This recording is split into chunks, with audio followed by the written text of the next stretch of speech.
ঝিনাইদহের মহেশপুর উপজেলার মান্দারবাড়িয়া ইউনিয়নের মান্দারবাড়িয়া গ্রামে বাঘ দেখা যাওয়ার গুজবকে কেন্দ্র করে স্থানীয়দের মধ্যে আতঙ্কের সৃষ্টি হয়েছে বলে জানা গেছে। বিশেষ করে মান্দারবাড়িয়া সরকারি প্রাথমিক বিদ্যালয়ের পেছনে ঘাসের ক্ষেতে একটি বন্য প্রাণীর উপস্থিতির খবর ছড়িয়ে পড়ে।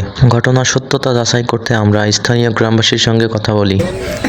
এই যে স্কুলে যে বাঘ দেখা গেছে, যে জনমনে একটা আতঙ্ক সৃষ্টি হয়েছে, এটা কতটুকু সত্যি না গুজব?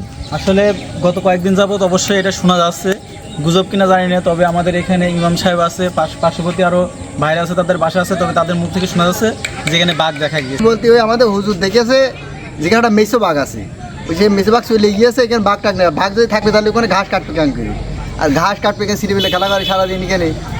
বিদ্যালয়ের মাঠে নিয়মিত খেলাধুলা করা শিশু ও কিশোর এলাকাবাসীর কেউ সরাসরি বাঘ দেখার বিষয়টি নিশ্চিত করতে পারেনি।